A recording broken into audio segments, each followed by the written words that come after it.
What happens when a woman haunted by her own past chooses compassion in a land that demands cruelty? In the dust-choked town of Redemption, where fear of the Comanche was as constant as the blistering sun, one woman dared to defy everyone. She found a man at death's door, a warrior whose people were blamed for every sorrow the settlers faced. She healed him in secret, risking her life on a whisper of trust. But she never knew the truth of who he was. Years later, when a great war chief rode out of the plains at the head of 1,000 warriors, the town held its breath, praying for mercy. But he hadn't come for war. He had come back for her. This is the story of a debt that could only be paid with a heart, and a love that would either unite two worlds or burn them both to the ground. The sky over Redemption, Texas, bled a bruised purple on the evening the storm rolled in. It was the summer of 1874, a season so dry the dust had a life of its own, rising in spectral columns with every gust of wind. For Clara May Thompson, the dust was a constant companion, coating the herbs in her small garden and settling in a fine film on the windows of the modest cabin she inherited from her parents. Her home stood on the frayed edge of town, a deliberate choice that afforded her a solitude most of the townsfolk mistook for shame. Clara was the closest thing Redemption had to a healer apprenticed, since she was a girl to the aging, whiskey-soaked Dr. Silas Croft. She knew the properties of yarrow and willow bark better than she knew the latest gossip from the general store, and her hands, though slender, were steady when setting a bone or stitching a wound. But this skill set her apart, branding her with a quiet otherness the church-going wives and gruff cattlemen found unsettling. The first clap of thunder was a cannon shot that rattled the very teeth in her skull. Rain, when it finally came, wasn't a blessing but an assault, a furious driving deluge that turned the parched earth to a churning river of mud. Clara secured the shutters her thoughts on the new Colt in her small lean-to and lit a lantern, its golden light a fragile shield against the roaring darkness. It was the howl that broke through the storm's fury. It wasn't the wind, nor was it a coyote. It was a sound of pure, ragged agony, human and raw, and it was close. Every instinct, honed by years of frontier living, screamed at her to bar the door and load the shotgun her father had left her. Redemption was built on a bedrock of fear, and the deepest fear was reserved for the Comanche, the lords of the plains, whose territory they were encroaching upon. Tales of raids were the grim lullabies sung to children, and the name Comanche was a curse spat with venom.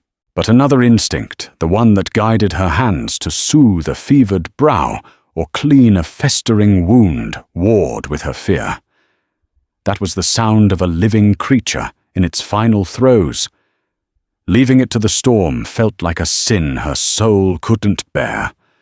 Pulling her father's heavy oilskin coat over her shoulders, Clara grabbed the lantern and the shotgun, her heart a frantic drum against her ribs. She stepped out into the maelstrom. The wind tore at her, and the rain was so thick she could barely see past the halo of her light. She followed the sound, a low guttural moan, now leading her toward the swollen creek at the edge of her property. There, half submerged in the churning, muddy water and tangled in the roots of a fallen cottonwood, was a man. His back was a canvas of blood, the rain washing it away in pinkish streams, only to be replaced by fresh crimson. An arrow fletched in a style she didn't recognize was buried deep in his shoulder. But it was his face, when she turned him over, that made her breath catch. High cheekbones, a strong jawline, and skin the color of burnished copper. His long black hair was matted with mud and blood. He was Comanche. Every warning, every horror story whispered by the townsfolk coalesced into a single paralyzing thought run. This was the devil they all feared, the spectre in their nightmares, delivered to her doorstep by the storm. He was the reason Sheriff Brody Kaine conducted his brutal patrols, the reason men never rode alone. To help him was treason. To be found with him was a death sentence. His eyes fluttered open, dark and fathomless, clouded with pain, but holding a spark of defiant fire. He tried to move, a growl rumbling in his chest, but a wave of agony contorted his features, and he fell back unconscious. In that moment, Claraara saw not a Comanche warrior, not a nameless terror, but simply a man dying. The healer in her overpowered the settler. The shotgun felt heavy and useless in her hand. She looked back at the distant flickering lights of redemption, a town that already saw her as an outsider. What did she owe them? What loyalty did she have to their hatred? With a strength born of desperation, she began the arduous task of dragging him from the water's grip. He was heavy, all lean muscle and bone, and every inch she pulled him up the muddy bank was a battle. The storm raged around her, as if trying to reclaim him, but Clara's resolve hardened into a granite wall. She would not let this man die in the mud. Not tonight. She got him to the relative shelter of her lean-to, collapsing next to him, her body screaming with effort. The colt shied away into a corner, its eyes wide. The man was still breathing his breaths, shallow and ragged. As the storm began to recede, leaving behind the clean, sharp scent of rain and wet earth, Clara May Thompson looked at the unconscious warrior lying on her floor. She had just invited the greatest fear of her world into the sanctity of her home. She didn't know his name, his story, or what sins he may have carried on his hands. She only knew he was wounded, and she would heal him. This single act of defiance, a secret whispered only to the departing thunder, had just sealed her fate in a way she could never have imagined. The dawn broke pale and washed clean over a landscape of mud. Inside Clara's cabin, the silence was thick with tension. Her patient lay on a pallet of blankets near the hearth, the fire casting flickering shadows across his stoic features. She had managed to get him inside, clean his wounds as best she could, and remove the arrow. It had been a brutal, agonizing process. The arrow was barbed, and extracting it had taken every ounce of her skill and his formidable endurance. He had woken during the procedure, his eyes blazing with a wild, cornered animal ferocity, but he was too weak to fight her. He had simply watched her, his jaw clenched, as she worked with her needles and herbal poultices. Now fever had taken hold. His sleep was fitful, punctuated by guttural words in a language she didn't understand. For 2 days she barely slept, forcing broth and willow bark tea between his cracked lips, bathing his feverish skin and redressing the deep wounds on his back and shoulder. He had been whipped or flogged before being shot. The parallel lacerations were too uniform to be accidental. Who were his enemies? Other tribes, white men. She didn't dare ask. Communication was a chasm between them. She spoke to him in soft, reassuring tones, more for her own benefit than his. He watched her with an unnerving intensity, his dark eyes tracking her every move.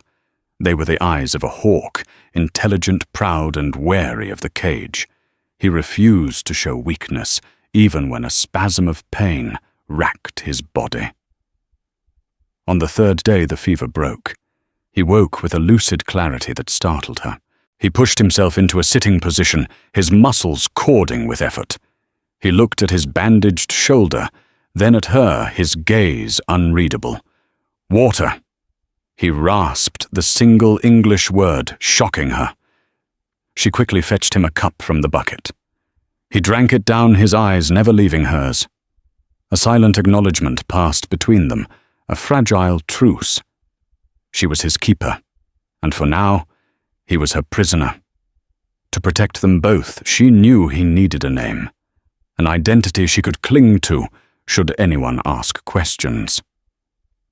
"I have to call you something," she said softly, more to herself than to him. "I'll call you Joe." He gave no indication that he understood or cared, but the name stuck in her mind. Joe. It was simple, plain and achingly human. It stripped away the terrifying myth of the Comanche warrior and left behind the man on her floor. The greatest threat, however, was not from within the cabin, but from without. Sheriff Brody Kaine was a man carved from the same hard rock as the Texas landscape. He was tall and broad-shouldered, with eyes the color of a faded blue sky and a rigid sense of justice that saw the world in black and white. Settlers were white and therefore good. Comanches were red and therefore evil. To Sheriff Kaine, Clara May Thompson was an anomaly he couldn't quite categorize, and that made him deeply interested in her. He arrived on the fourth day, his horse splashing through the mud to her front porch. Clara's heart leaped into her throat. She quickly threw an old quilt over the sleeping form of Joe and prayed he wouldn't stir. "Miss Thompson," Kaine said, tipping his hat. His voice was a low drawl, but it held an edge of steel. "Just making my rounds after the storm. Checking on the folks on the outskirts. I'm fine, Sheriff." "Thank you," she replied, her hands clutching the doorframe to keep them from trembling. His eyes scanned past her into the dim interior of the cabin, heard some strange noises from this direction during the storm, like an animal caught in a trap. "The wind plays tricks," Clara said, her voice strained. "And my colt was spooked. That's all." Kaine's gaze was sharp, probing. He had a reputation for seeing things other men missed. "You know there's been talk. A small band of Comanche renegades spotted north of the Brazos before the storm hit. The patrol found tracks washed out now, but they were headed this way." He paused, letting the weight of his words settle. "If you see anything, hear anything, you know your duty, Clara May."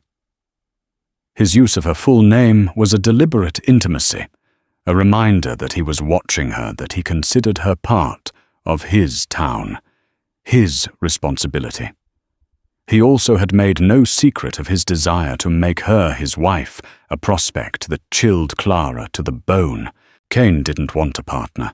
He wanted a possession, another piece of the town to bring under his control. "I always do my duty, Sheriff," she said, meeting his gaze with a defiance she didn't feel. He smiled, a tight, humorless twist of his lips.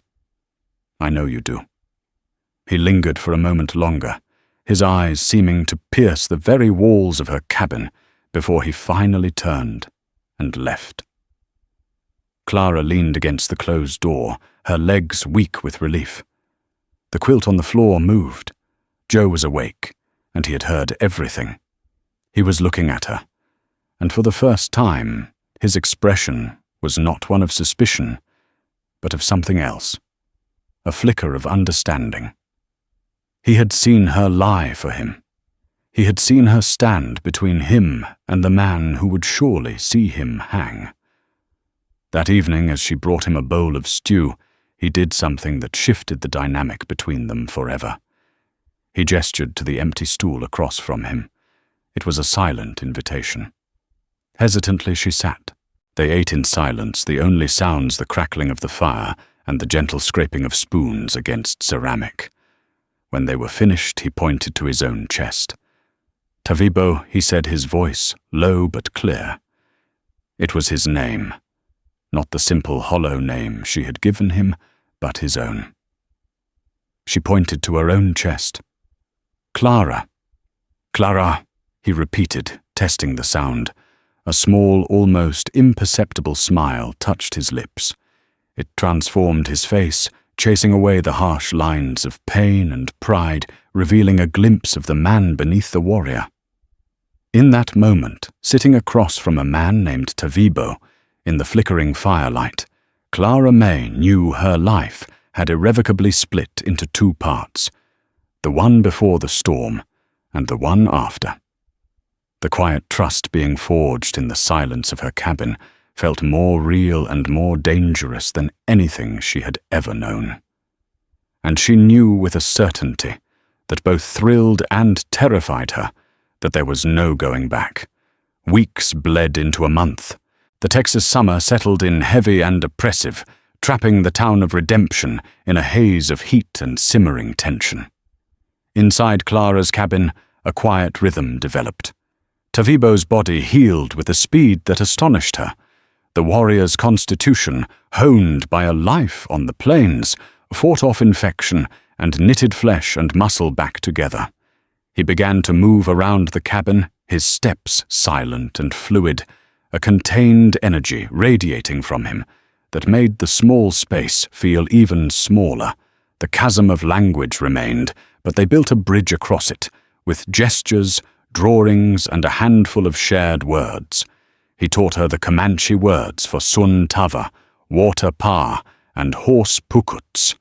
She taught him the English words for bread fire and wound. He would watch her grind herbs with a mortar and pestle, his expression one of intense curiosity. One afternoon, he took a piece of charcoal from the hearth, and on a spare piece of tanned leather, drew a series of images. He drew a man on a horse himself. He drew other men, their faces contorted in anger, attacking him. He drew the arrow in his shoulder, the storm and the river. His story was one of betrayal, an ambush by his own kind, a rival, a struggle for power. He tapped his chest, then drew a symbol next to his figure, a stylized sun with rays extending outward. It was more than a name. It was a mark of lineage. He was the son of a chief.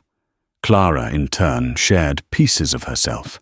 She spoke of her parents, killed not by natives, but by cholera that had swept through a wagon train years ago. She spoke of Dr. Croft's reluctant kindness, teaching her the ways of medicine.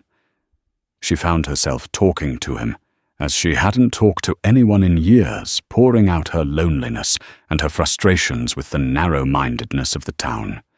He would listen, his dark eyes never leaving her face, and she felt a sense of being understood that transcended spoken words. A profound intimacy grew between them, born not of passion, but of shared vulnerability. It was in the way he would instinctively stand between her and the door whenever a rider passed on the main road. It was in the way she would leave a bowl of fresh water for him without being asked. One evening she found him staring at the small framed photograph of her parents on the mantel. He looked at her, then back at the picture, and a deep sadness crossed his features. He understood loss. He gently touched the frame, a gesture of shared grief that connected them more deeply than any conversation could. But their fragile peace was a candle flame in a rising wind. Sheriff Kaine's suspicions had not abated. They had festered. He found excuses to ride by her cabin daily. He would question her about her dwindling supplies, noting she was buying more flour and salted meat than one woman alone would need. Jedediah Stone, the portly and generally good-natured owner of the general store, would give Clara a worried look whenever she came in. "Sheriff's been asking questions," Clara May Jedediah muttered one afternoon as he weighed out a bag of beans. "Asking who you might be entertaining. Some of the women, well, you know how they talk. They see the extra lamplight in your window at night." The town's gossip was a poison, and Kaine was its willing distributor. Clara was becoming a pariah. The few women who once offered a polite nod now turned their backs when she entered the store. Children who used to wave would now run and hide. They saw her solitude not as independence, but as a sign that she was hiding something unnatural, something sinful. The pressure culminated one sweltering afternoon. Kaine arrived unannounced, not on his horse, but on foot, his spurs silent in the thick dust. Clara was in her garden, and Tavibo was inside. Clara May Kaine said, his voice deceptively casual, as he leaned against her fence post, "This homesteading life is hard on a woman alone. A woman needs protection, a husband. "I manage well enough, Sheriff," she replied coolly, not looking at him. "Do you?" he pressed, stepping into the garden. He was too close, his shadow falling over her. "Because it seems to me you're pulling away. You've got a secret, I think. Something you're keeping locked up tight in that little cabin." His gaze lifted to the cabin and his eyes narrowed. Through the window, a shadow moved. Tavibo. Clara's blood ran cold. "There's no secret, Sheriff," she said, her voice shaking slightly. "Perhaps you're just not used to a woman who values her own company." Kaine laughed, a harsh, unpleasant sound. "Oh, I think you've got company, all right." He started toward the cabin door. "And I think it's my duty to meet him." "No," Clara cried, moving to block his path. Her panic was all the confirmation he needed. A cruel smile spread across his face. "So there is someone. A drifter. A deserter. Who are you hiding, Clara?"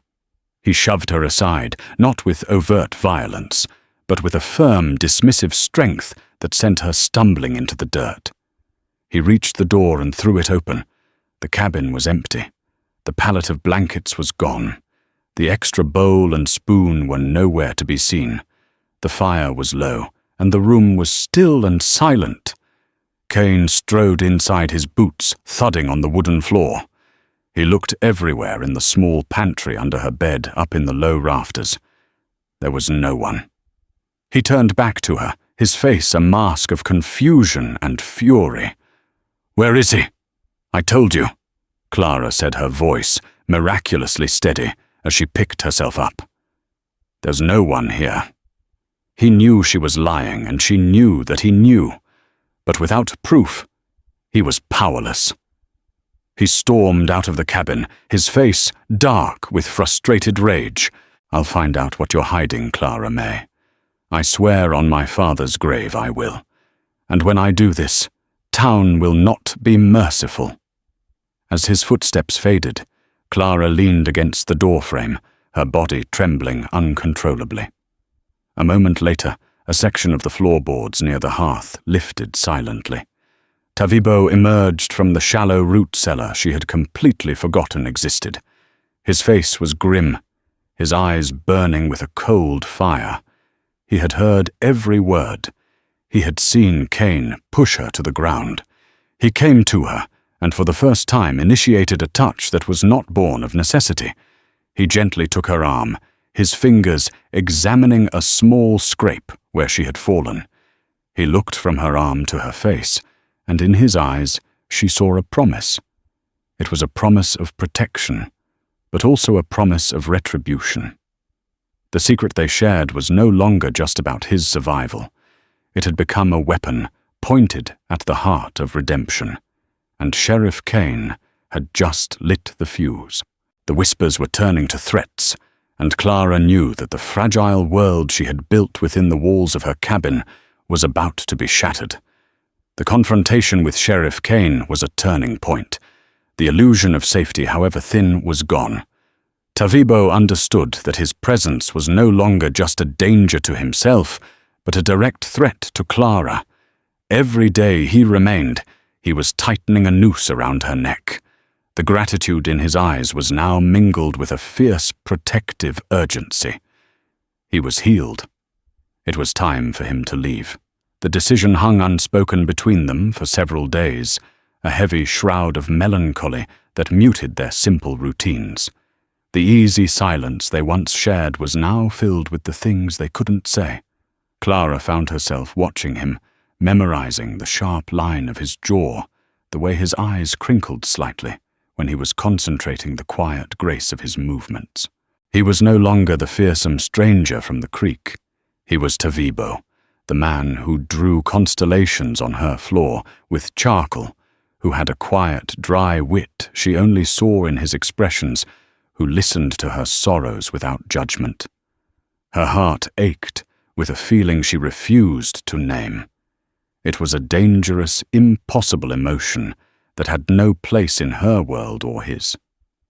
The night he chose to leave was moonless, the sky a vast blanket of glittering stars. He had gathered the few things he possessed, the repaired leather of his moccasins and a small water skin she had given him. He stood before her in the dim light of the cabin, no longer a patient, but a warrior ready to reclaim his world. "I go now," he said, the English words simple but laden with finality. I know she whispered, her throat tight. "Will you be safe?" He gave a slight nod, his gaze intense. He reached into a small pouch at his waist and pulled out an object. He pressed it into her palm. It was a small, smooth river stone, cool to the touch. Etched into its surface with painstaking precision was the symbol he had drawn for her before the sun with its powerful rays. His mark, his family, Numu Tekwapu. He said, his voice a low rumble. The people's language. He touched his chest. "This means a debt, a promise. I do not forget." Clara curled her fingers around the stone, its solidity, a small anchor in a swirling sea of emotion. A debt. She had saved his life, and in his world, such a thing was not easily repaid. "There is no debt, Tavibo," she said, her voice thick. "I did what anyone should have done." A shadow of a smile touched his lips. "Not anyone," he corrected softly. He raised his hand, and with a startling gentleness, his fingers brushed a stray lock of hair from her cheek. His touch was brief, electric, a bolt of lightning that seared its path straight to her soul. It was a gesture of farewell, but it felt like a brand. Then he was gone. He didn't use the door. He moved to the back window, opened it with a silence that defied belief, and slipped out into the darkness. She rushed to the window and watched as his silhouette blended seamlessly with the night moving north toward the vast open plains of the Comanche. It was as if he had been a spirit, a dream conjured by the storm, and had now returned to the ether. Clara was alone. The silence in the cabin was no longer peaceful. It was a crushing, cavernous void. The extra space, the unused cup, the empty pallet, every corner of her home screamed his absence. The first few weeks were the hardest. She would wake in the night thinking she heard him stir, only to be met with the suffocating quiet. She was lonelier now than she had ever been before he arrived. Sheriff Kaine did not let up. He became her personal tormentor. He couldn't prove she'd hidden a fugitive, but he acted on his conviction. He spread rumors that she was a sympathizer, that she used her knowledge of herbs not to heal, but to consort with dark spirits. He turned the town's suspicion into outright hostility. Her few customers at the clinic dwindled to none. People crossed the street to avoid her. "Comanche lover" was scrawled on her fence one night. Dr. Croft, in a moment of drunken candor, warned her. "You need to leave Clara," he slurred, his breath sour with whiskey. "Kaine is whipping up a storm against you. He's a man who can't stand to be defied. He's making you the scapegoat for every fear this town has." But Clara was stubborn. This was her home, her land. Leaving felt like surrender, not just to Kaine, but to the injustice of it all. She clutched the stone Tavibo had given her, its smooth surface, a constant reminder of the choice she had made. It was her secret defiance, her proof that a moment of connection between two different worlds had been real. She survived, but she was an island. Her life became a cycle of tending her garden, caring for her animals, and making solitary trips to Jedediah's store, where she would endure the cold stares and hostile whispers. She was a ghost in her own town, haunted by the memory of a man whose real name no one else knew, a man who had promised he would not forget. As the seasons turned, a year passed, then another. The memory of Tavibo began to feel less like a sharp pain and more like a dull, persistent ache. The stone was a cold comfort, Hope, she discovered, was a difficult thing to keep alive in the face of such unrelenting animosity. She began to wonder if he had forgotten, after all. Perhaps he had been killed by his rivals. Perhaps he had found a wife among his own people. Perhaps the debt he spoke of was merely a polite fiction, a parting kindness. She was Clara May Thompson, the town outcast, and he was a ghost on the plains. Two separate worlds destined to only touch once in a violent, beautiful storm, and then be flung apart forever. That, she thought, was the cruel reality of her story. 2 years after Tavibo's departure, a slow, creeping decay began to settle over redemption. A brutal drought seized the land, baking the plains to a cracked, desolate wasteland.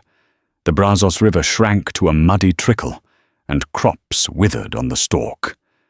Cattle, the town's lifeblood, grew thin and died of thirst, their bones littering the prairie like grim monuments to failed ambition. With desperation came bitterness, and Sheriff Brody Kaine's rule grew more tyrannical. He saw conspiracies in every shadow and defiance, in every downturned glance.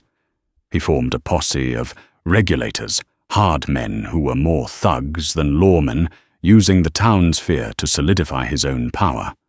Rations from the general store were distributed based on loyalty to him.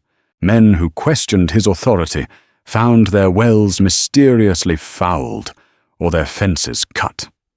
Clara, already an outcast, became a prime target for this new order. Kaine couldn't run her out of town. Her claim to her land was legally sound, but he could make her life a living hell. Her colt was stolen one night, a clear message. Her small vegetable garden was trampled. Jedediah Stone was warned that continuing to trade with her would have consequences for his business. "He's strangling you," Clara Jedediah told her, his face etched with worry as he slipped her a small bag of flour in the dead of night. "He wants you broken or gone. There's no in-between with a man like that." Clara persevered out of sheer, unyielding stubbornness. She learned to be leaner, tougher. She set snares for rabbits and learned which wild roots were edible. Her isolation became a suit of armor. She had nothing left for Kaine to take, and her defiance, now silent and passive, seemed to enrage him even more. During this time, whispers began to ride the wind from the west, carried by nervous trappers and anxious army patrols. The stories were fragmented, contradictory, but they all revolved around a single powerful theme: the Comanche were uniting. For years, the various bands had been fractured, weakened by disease, the relentless push of settlers, and internal rivalries. But now a new leader had emerged from the chaos. They called him the Sun Eagle.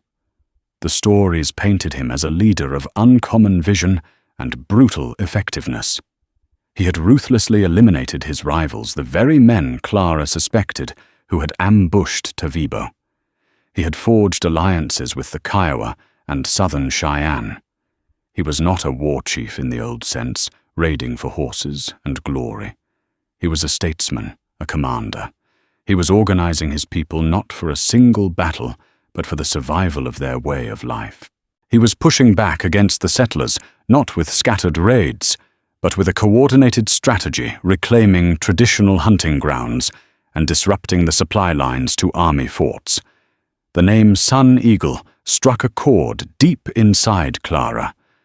The sun, the symbol on the stone she still kept hidden in a small wooden box. Could it be the idea seemed too fantastical, a desperate fantasy born of loneliness? Tavibo was the son of a chief, yes, but to rise to such prominence to unite the fractured bands. It was the stuff of legend. She tried to dismiss it to protect her heart from a hope that felt like a sharp, dangerous shard of glass. The fear in redemption became palpable. The drought was a curse from God, but the Sun Eagle was a devil of their own making, come to claim his due. Sheriff Kaine used the growing terror to his advantage, calling for the formation of a town militia and demanding funds for better weapons.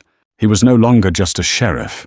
He was a warlord in the making, and the Comanche were the perfect enemy to justify his absolute control. One evening, Dr. Croft, sober for once, and looking older than ever, came to her cabin. He sat at her small table, his hands trembling as he accepted a cup of water. "It's him, isn't it?" he asked, his voice barely a whisper. "The man you patched up." Clara stared at him, her heart pounding. She had never spoken of it, not even to him. "I'm old, not blind," Silas continued, his gaze weary but kind. "I saw the tracks you tried to hide after the storm. I knew the amount of bandages and laudanum that went missing from my stores. I never asked because I didn't want to have to lie to Kaine. But this new chief, Sun Eagle, the army scouts say his father was Para-Okum, the chief of the Nokoni band. Para-Okum died 2 winters ago. His son, who was believed to have been killed by rivals, returned to claim his place. A son named Tavibo. The confirmation hit Clara with the force of a physical blow. It was him. The quiet, wounded man who had eaten at her table was now the most feared and powerful leader on the southern plains.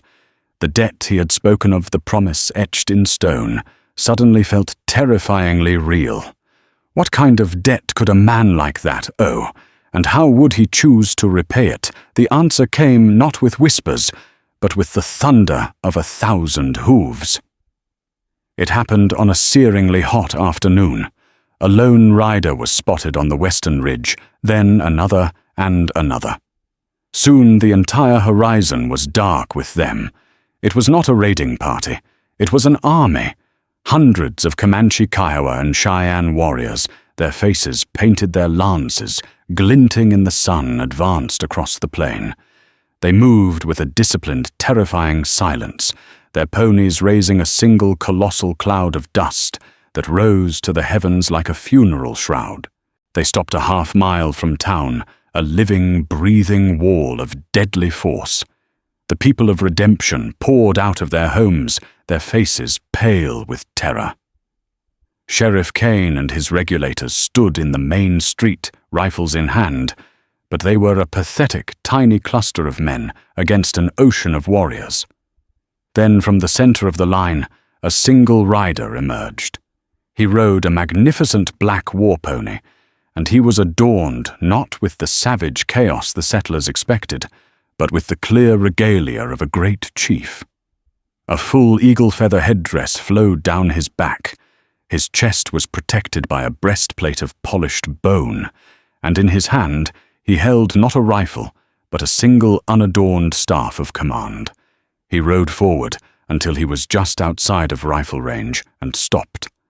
The sun caught the high, proud bones of his face, a face that was harder, leaner, and more formidable than Clara remembered, but was unmistakably the same. It was Tavibo. He surveyed the terrified town, his expression unreadable. His gaze swept over the frightened faces, over the armed men. And then it found her. Across the expanse of dust and fear, his eyes locked with hers. He was not looking at the sheriff, nor the militia. He was looking at Clara May Thompson. A murmur of confusion rippled through the crowd. Who was this woman that the great chief would single her out? Sheriff Kaine followed his gaze, and his face contorted with a sudden, sickening understanding. The secret he could never prove was now displayed for the entire world to see. Tavibo the Sun Eagle raised his staff of command and pointed it directly at Clara's small cabin on the edge of town. His voice, when it came, was not a shout, but a clear, commanding tone that carried across the unnatural silence. He spoke in English for all to hear.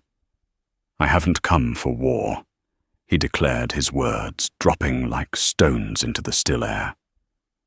"I have come to collect a debt. I have come for my wife." The world stopped. The cicadas ceased their buzzing. The wind held its breath. Tavibo's words echoed in the stunned silence, an impossible proclamation that reconfigured the reality of everyone present. The dreaded Comanche war chief, the mighty Sun Eagle, had not come to burn redemption to the ground. He had come for the town outcast, the quiet healer everyone had shunned.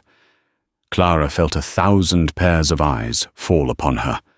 The weight of their shock, their fear, and their sudden dawning hatred was a physical force. She was no longer just an eccentric loner. She was the cause of this terrifying confrontation. She was a traitor, a witch who had somehow ensnared the devil himself.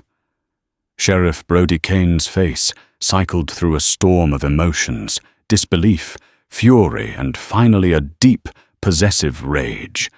This was the ultimate humiliation. The woman he had coveted, the woman who had defied him, was being claimed by his greatest enemy in front of the entire town he ruled. It was a challenge not just to his authority, but to his very manhood. "Like hell you have," Kaine snarled, raising his rifle. His regulators followed suit, the clicks of hammers being cocked, sounding unnaturally loud in the silence. Tavibo's expression didn't change. He remained seated on his war pony, a figure of absolute calm and unshakable power. He had not come here to ask. "The woman saved my life," Tavibo announced, his voice carrying the weight of law. "When I was betrayed and left for dead, she healed me. In the eyes of my people, her act created a bond of life, a debt that makes her blood as my blood, her life as my life. She is Numu, one of the people by right of honor. She will be my wife. It is decided." His declaration was a master stroke. He wasn't just claiming a woman. He was weaving her into the very fabric of his people's law and tradition, elevating her status in a way that would be sacrosanct to his warriors. He was protecting her with his own honor. "She is a white woman," Kaine bellowed, his voice cracking with rage. "A citizen of this town, she belongs here. She's under my protection and my law. Your law, let her be scorned." Tavibo countered, his voice dropping to a dangerously low level. "Your protection, let her be threatened. You starved her and isolated her. You mistake a cage for a sanctuary, Sheriff. Her place is no longer here." He urged his horse forward a few steps, a clear sign his patience was wearing thin. Behind him, a low, ominous rumble started to build. From his warriors, the sound of 1,000 men tapping their lances against their rawhide shields. It was the sound of an avalanche waiting to happen. All eyes turned back to Clara. She was the fulcrum on which the fate of the town now rested. Her mind was a whirlwind. This couldn't be happening. The quiet, gentle man she had nursed back to health was gone, replaced by this formidable chieftain who spoke of her as a prize to be collected. Yet beneath the headdress and the authority, she could still see him. She saw the flicker of the man who had sat by her fire, the man whose hand had brushed her cheek in a silent farewell. Was this his idea of repayment? To rip her from the only home she had ever known and drag her into a world she couldn't possibly understand? Kaine saw his opportunity to force the issue. "Clara May," he yelled, turning his fury on her. "You hear this, savage? Tell him you're a decent, God-fearing woman. Tell him you belong here with your own kind." It was a command, not a request. He was trying to use her as a shield to make her deny Tavibo and force a confrontation where he could paint himself as the hero, the rescuer. Clara looked from Kaine's face, contorted with rage and desperation, to Tavibo, sitting stoically on his horse, his eyes waiting for her. She thought of the years of loneliness, the whispers, the hatred, the fear that Kaine had so carefully cultivated. What life did she have here? A life of being Kaine's spurned obsession, the town's permanent scapegoat. And then she looked at Tavibo. He was offering her an escape, yes, but it was also a cage of a different kind, to be a chief's wife, an outsider among a tribe of warriors who would likely see her as a white devil, a trophy. But then she saw something else in his eyes. Beyond the authority and the pride, she saw a flicker of the same vulnerability she'd seen when he lay wounded on her floor. It was a question. He was not just declaring his right, he was asking for her answer. He had placed all his cards on the table, risking a war and his own authority on her choice. This wasn't about possession. This was his desperate, magnificent, and terrifying way of repaying his debt by offering her a place beside him, the only thing of value he had to give. Summoning a strength she didn't know she possessed, Claraara took a step forward, and then another. She began to walk away from the town, away from the armed regulators and the terrified townsfolk across the dusty no-man's land toward the Comanche chief. A collective gasp went through the crowd. Kaine's face went white. "Claraara, stop," he screamed. "You take one more step and you're a traitor. I'll have you arrested for consorting with the enemy." She didn't stop. Each step was a choice, a step away from the hatred, a step away from the isolation, a step toward an unknown future that held both immense danger and the slimmest possibility of a true home. As she drew closer, a new threat emerged, but not from the town. A warrior broke from the Comanche line, his face a mask of fury. He rode to intercept Tavibo, speaking in a torrent of harsh, angry Comanche. Claraara recognized him from Tavibo's charcoal drawings, Mokona, the rival who had betrayed him. "You shame us," Mokona shouted in Comanche, loud enough for all his peers to hear. "You would make this white skin, this ghost face, the mother of the chief's sons. We follow a warrior, not a man, bewitched by an outsider. I challenge this choice." Tavibo turned his head slowly to face his challenger. The moment had come. He had to prove his choice, not only to the white men, but to his own people. "Her spirit is stronger than that of any woman you have ever known."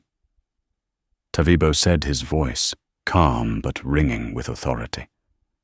"She saved the son of your chief when his own kind left him for dead.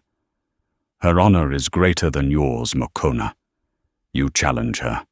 You challenge me." Mokona spat on the ground. "Then I challenge you." Before anyone could react, Mokona charged his lance, leveled at the seemingly unprepared Tavibo. The townspeople screamed, but Tavibo moved with lightning speed. He didn't draw a weapon. As Mokona's horse thundered past, Tavibo leaned out, grabbing the shaft of the lance. Using Mokona's own momentum, he vaulted from his own horse, twisted in midair, and used the lance as a lever to pull Mokona from his saddle. The two men hit the ground in a tangle of limbs. They rose, knives flashing in the sun. The fight was brutal, primal, and short. Tavibo was faster, stronger. He moved with a deadly grace, disarming Mokona and placing the tip of his own knife against his rival's throat. The entire Comanche nation watched in breathless silence. Tavibo did not kill him.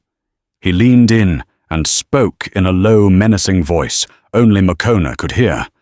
Then he stood, pulling Mokona to his feet. He shoved him back toward the Comanche line, a gesture of ultimate contempt and dismissal. Mokona, utterly defeated and humiliated, retreated into the ranks.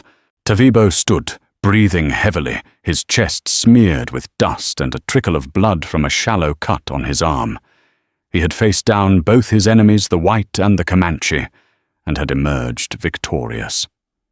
He turned his gaze back to Claraara, who had stopped just a few feet away, her heart hammering in her chest. He walked toward her, his eyes softening as he closed the distance. He stood before her, the great Sun Eagle the victor, and all she could see was the man she had healed. "Claraara," he said softly. He held out his hand. It was her final choice. The world she knew was behind her, a world of hate and suspicion. Ahead was a world of uncertainty and violence, but also of honor, of debt, and of a man who had just risked everything for her. She placed her trembling hand in his. His grip was firm, warm, and sure. He led her to his war pony, and with an effortless strength, lifted her up to sit in front of him. He swung up behind her, his body a warm, solid shield at her back. He turned the horse to face the stunned people of Redemption, one last time. Brody Kaine stood shaking with impotent rage, his rifle lowered. He had lost.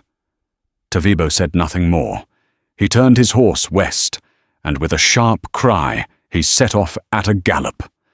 Behind them, the sea of warriors parted to let them through, then closed ranks, following their chief. They rode away from Redemption, a massive, flowing river of people, leaving the drought-stricken town to its silence, and its fear swallowed by the colossal cloud of dust they left in their wake. As Claraara held on tight, the wind whipping through her hair, she felt the smooth, cool stone in her pocket, a debt paid not with blood or gold, but with the offering of a new life. The journey into the Comanche area was a baptism by fire. Surrounded by 1,000 warriors, Claraara was an alien, her white skin a mark of the enemy. The women's stares were cold, but Tavibo remained a constant shield at her side, his presence a clear declaration of her status. He entrusted her to his Aunt Eka, a stern woman whose lessons in Comanche life were as harsh as the unforgiving plains. Clara's hands, once skilled with needles, grew raw and clumsy, scraping hides, but she refused to break her quiet determination, a puzzle to the tribe. Her true acceptance was earned not through compliance, but with her own unique gift. When a young boy fell from his horse, his arm shattering with a sickening crack, Claraara pushed through the crowd. With a calm competence that silenced the onlookers, she expertly set the bone, splinting the limb with practiced hands. In that moment, the hostility in their eyes was replaced with awe. She was no longer the white captive. She was the healer, a woman of power in her own right. That night, beneath a sky vast and glittering with stars, Tavibo took her hand. "This is not about a debt," he said, his voice low and sincere. "My first marriage was for duty. This is for me. I choose you, Claraara." She looked at the formidable chief, who was also the man she had saved. She thought of the lonely cabin she'd left behind, and the vibrant, dangerous world she had entered. "And I choose you, Tavibo," she whispered, sealing their future not as chief and prize, but as partners. She had saved a man everyone feared. He in turn had brought her home. And so Claraara and Tavibo's story became a legend whispered on the plains, a testament to the fact that courage isn't about the battles you fight with weapons, but the connections you dare to forge with your heart. Theirs was a love that didn't erase the lines between their two worlds, but instead built a bridge strong enough to withstand the coming storm. It reminds us that sometimes the greatest acts of defiance are not loud declarations of war, but quiet acts of compassion, and that home isn't always the place you are born, but the place where you are truly seen. What did you think of Clara's incredible choice? Was it bravery or was it madness? Let me know your thoughts in the comments below. I read every single one, and I'd love to hear what part of their story moved you the most. If you were captivated by this tale of love and survival in the Old West, please show your support by hitting that like button, sharing it with someone who loves a powerful story, and most importantly, subscribing to the channel for more historical dramas just like this. Thank you for listening, and we'll see you in the next story.